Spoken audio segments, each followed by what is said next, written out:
Det eneste du egentlig trenger en gammel genser du ikke liker, og så en du kan klippe opp, sånn som jeg tok en gammel kjole, superlim, eller limpistol, og nagler. Og jeg bruker da mobilen min til å prikke opp hvordan jeg vil at korset skal være.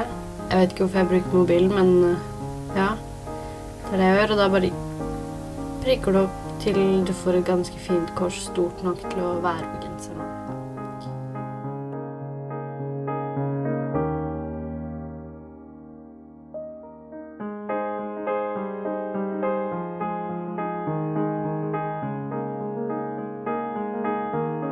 Og så bare begynner du å klippe opp der du har prikket opp da, for å få korset.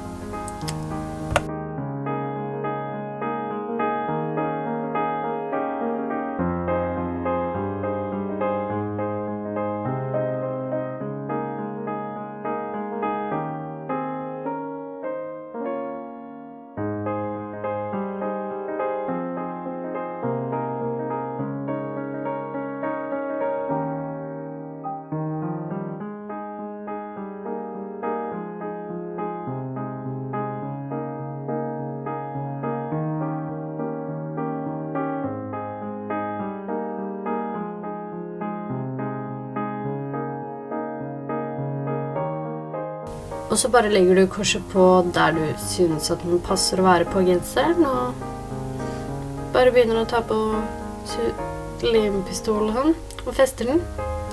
Så må du være veldig forsiktig og nøyaktig og alt det der da.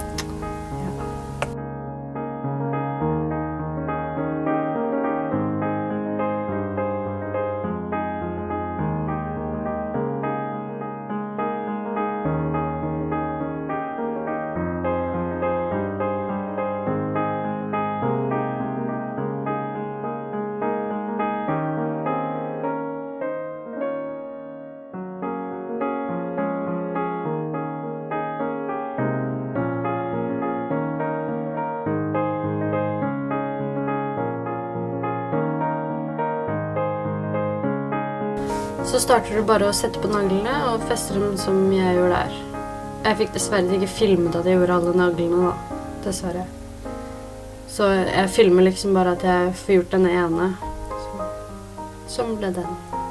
Og sånn bare fortsetter du rundt hele korset. Og sånn ble det sluttresultatet. Jeg ble ganske fornøyd selv, så jeg har brukt genseren ganske mye etter at jeg lagde den.